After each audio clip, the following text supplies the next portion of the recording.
தொடர்ந்து இந்த தருணத்திற்கான தலைப்புச் செய்திகளை நாம் பார்க்கலாம். உள்ளாட்சி தேர்தலை ஒத்திவைப்பது தொடர்பாக தமிழக அரசு அவசர சட்டம் பிறப்பித்திருப்பதாக தகவல். ஊரக உள்ளாட்சிகளை நிர்வகிக்க தனி அதிகாரிகளை நியமிக்கும் வகையில் அவசர சட்டம்.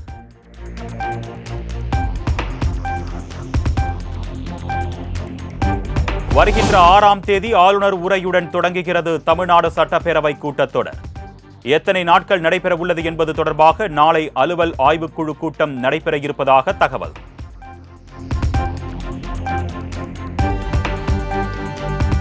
சென்னை செம்மொழி பூங்காவில் தோட்டக்கலைத்துறை சார்பில் 4வது மலர் கண்காட்சி தொடக்கம்.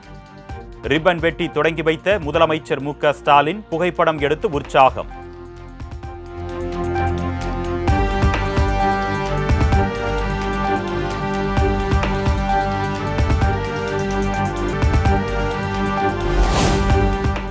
சென்னை வள்ளுவர் கோட்டத்தில் அண்ணா பல்கலைக்கழக மாணவி பாலியல் வன்கொடுமைக்கு எதிராக தடையை மீறி பாமக போராட்டம். தடையை மீறி போராட்டத்தில் ஈடுபட்டவர்களை கைது செய்து போலீசார் நடவடிக்கை.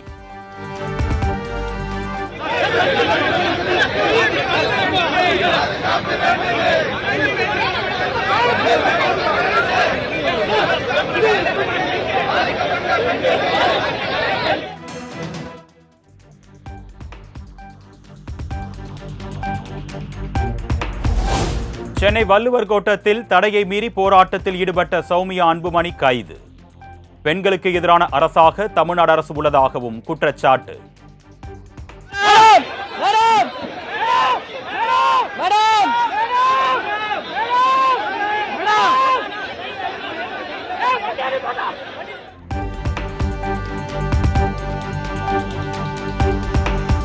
தமிழக அரசு பொங்கல் தொகுப்புடன் 1000 ரூபாய் வழங்கக் கோரி ஆர்ப்பாட்டம் நடத்த இருப்பதாக தேமுதிக அறிவிப்பு. ஜனவரி 6ஆம் தேதி தமிழகத்தின் அனைத்து மாவட்டங்களிலும் ஆர்ப்பாட்டம் நடைபெறும் என்று பொதுச் செயலாளர் பிரேமலதா விஜயகாந்த் அறிவிப்பு.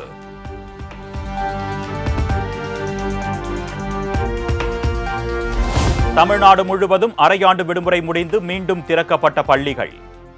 ஆர்வத்துடன் பள்ளிக்கு வந்த மாணவர்களுக்கு ஆசிரியர்கள் உற்சாக வரவேற்பு.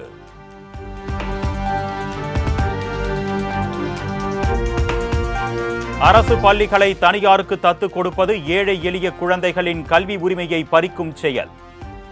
பள்ளிக் கல்வித்துறை அமைச்சர் பேச்சுக்கு திமுக கூட்டணியில் உள்ள மார்க்சிஸ்ட் கம்யூனிஸ்ட் கட்சி கடும் கண்டனம்.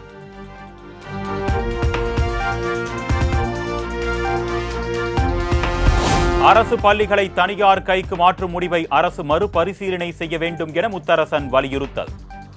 கட்டணமில்லா கல்வி பெறும் ஏழை குழந்தைகள் பாதிக்கப்படுவர் என்றும் கருத்து.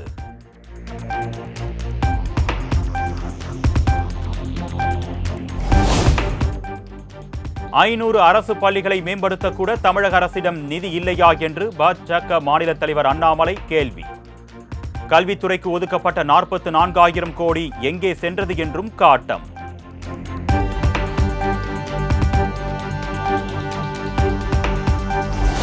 அரசு பள்ளிகளை தத்தெடுப்பதாக கூறவில்லை, வளர்ச்சியில் பங்களிப்பதாகவே கூறினோம். தமிழ்நாடு தனியார் பள்ளிகள் சங்கம் விளக்கம்.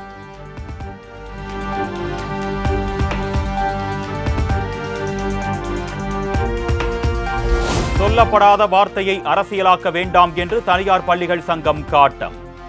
அரசு பள்ளிகளுக்கு உதவ தயாராக உள்ள தனியார் பள்ளி தாளாளர்களின் பெருந்தன்மை கொச்சைப்படுத்தப்படுவதாகவும் கருத்து.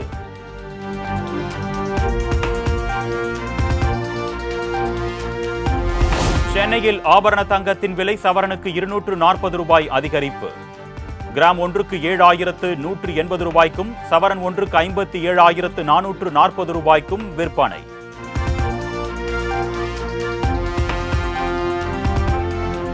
மெட்ரோ ரயில் மற்றும் மாநகர பேருந்துகளில் பயணிக்க ஒரே அட்டை மூலம் பயணச்சீட்டு பெறும் திட்டம் இந்த மாதம் அமல்படுத்த இருப்பதாக மாநகர போக்குவரத்து கழகம் தகவல்.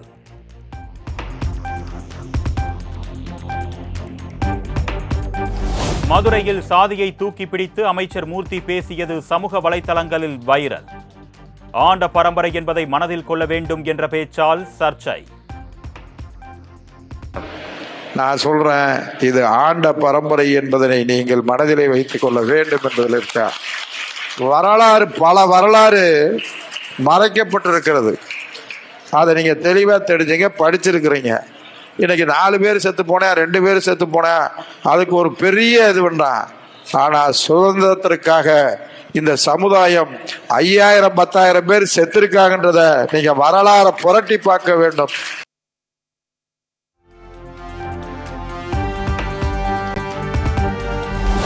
நவம்பர் டிசம்பர் மாதங்களில் பெய்த மழையால் சென்னையில் சேதமடைந்த சாலைகளில் பேட்ச் ஒர்க் செய்யும் பணிகள் நடைபெற்று வருகிறது. பேட்ச் ஒர்க் செய்ய சூழல் இல்லாத சாலைகளில் புதிதாகவே சாலை அமைத்து வருவதாகவும் மேயர் பிரியா தகவல். கூடுதலாக இந்த சாலை குண்டும் குழியுமாக ஏற்படக்கூடிய சூழல் இருக்கிறது. இப்போ வரை மாநகராட்சி சார்பாக கிட்டத்தட்ட 5000 பகுதிகள் இது கண்டறியப்பட்டு 3000 பகுதிகளில் பேட்ச் ஒர்க் இந்த பணிகள் நடைபெற்று வருகிறது. பேட்ச் ஒர்க் பண்ணக்கூடிய சூழல் இல்லாத சாலைகளில் புதிதாகவே சாலை போடுமாறு அனைத்து அதிகாரிகளுக்கும் அறிவுறுத்தல் வழங்கப்பட்டிருக்கிறது. இப்போ தான் மழைக்காலம் முடிந்திருக்கிறது. ஜனவரி மாதம் முதல் தொடங்கியிருக்கிறது. இந்த மாதம் முதல் தொடர்ந்து சாலை பணிகள் மேற்கொள்ளப்படும்.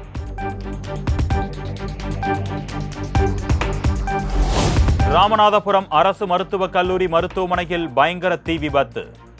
2வது தளத்தில் ஏற்பட்ட மின்கசிவு காரணமாக தீ பற்றியதாக தகவல்.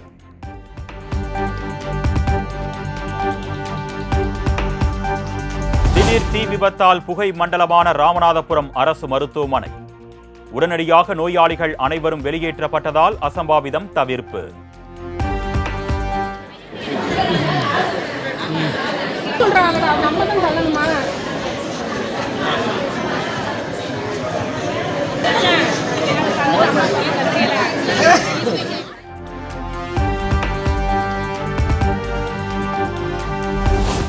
ராமநாதபுரம் அருகே நோயாளியை ஏற்றி சென்ற ஆம்புலன்ஸும் லாரியும் நேருக்கு நேர் மோதி விபத்து.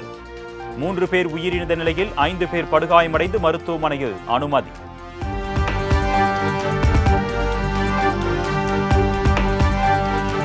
ராமநாதபுரம் அருகே 2 அரசு பேருந்து நேருக்கு நேர் மோதி விபத்து.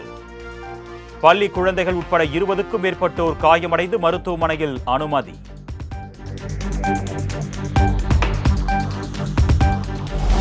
கிருஷ்ணகிரி மாவட்டம் தேன்கனிக்கோட்டை அருகே சுற்றி திரிந்த சிறுத்தை சிக்கியது. 2 நாட்களாக போக்கு காட்டி வந்த சிறுத்தையை கூண்டு வைத்து பிடித்த வனத்துறை.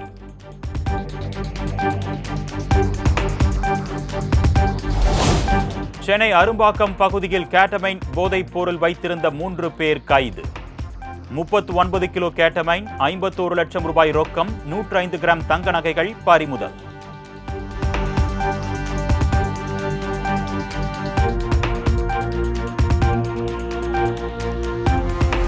மதுரை திருமங்கலத்தில் தனியார் பேருந்து சாலை தடுப்பில் மோதி விபத்து.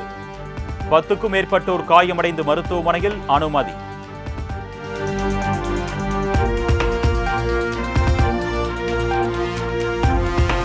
தமிழகத்தில் ஸ்கிரப் டைபஸ் எனப்படும் பாக்டீரியா தொற்று அதிகரித்து வருவதாக பொது சுகாதாரத்துறை சுற்றறிக்கை. தொற்றினால் பாதிக்கப்பட்டவர்களுக்கு உரிய சிகிச்சை அளிப்பதை மாவட்ட நிர்வாகம் உறுதி செய்ய சுகாதாரத்துறை உத்தரவு.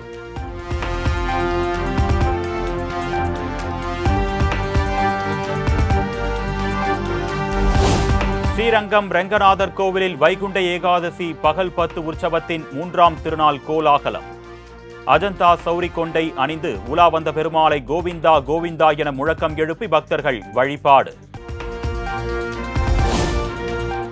முன்னாள் பிரதமர் மன்மோகன் சிங் மறைவால் ஒத்திவைக்கப்பட்ட ஜெய் பாபு ஜெய் பீம் பிரச்சார பேரணி நாளை தொடங்கும் என காங்கிரஸ் பொதுச் செயலாளர் ஜெய்ராம் ரமேஷ் தகவல்.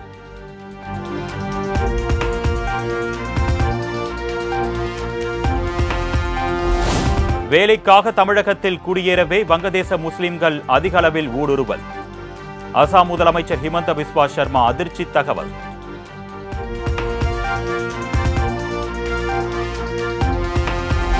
பனிரெண்டு ஆண்டுகளுக்கு ஒரு முறை நடக்கும் மகா கும்பமேளாவை முன்னிட்டு மின்னொலியில் ஜொலிக்கும் பிரயாக்ராஜ். கும்பமேளா நடைபெறும் பிரயாக்ராஜில் இந்துக்கள் அல்லாதோர் கடை வைக்க தடை.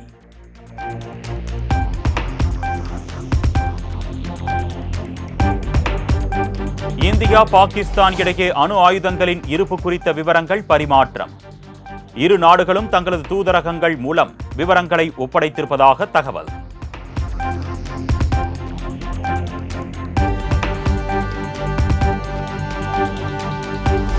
40 ஆண்டுகளுக்கு பிறகு மத்திய பிரதேச மாநிலம் போபால் தொழிற்சாலையில் இருந்து நச்சு கழிவு அகற்றம். பிதாம்பூரில் உள்ள கழிவுகளை எரிக்கும் ஆலையில் பாதுகாப்பாக அழிக்க இருப்பதாக தகவல்.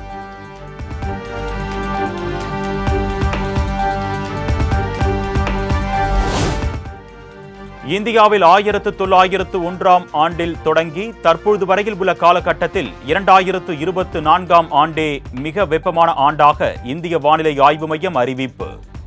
2025ஆம் ஆண்டும் வெப்பம் மிகுந்த ஆண்டாகவே இருக்கக்கூடும் என்றும் கணிப்பு.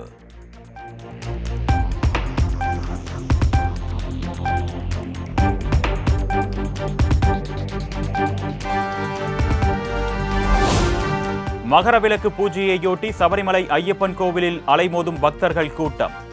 பல மணி நேரம் காத்திருந்து சுவாமி தரிசனம் செய்து வரும் பக்தர்கள்.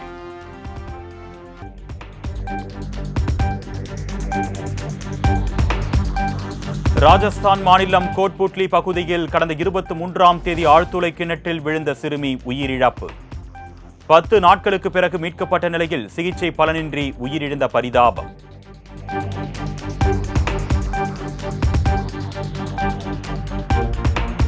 எக்ஸ் தளத்தில் தனது பெயரை மீண்டும் மாற்றிய டெஸ்லா நிறுவனர் எலான் மஸ்க். பெப்பே தி ஃப்ராக் படத்தை தூக்கிவிட்டு தனது படத்தையே மீண்டும் பதிவிட்டார்.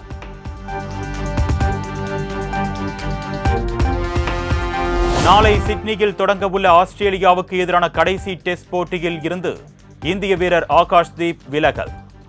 முதுகுவலி காரணமாக விலகியிருப்பதாக தகவல்.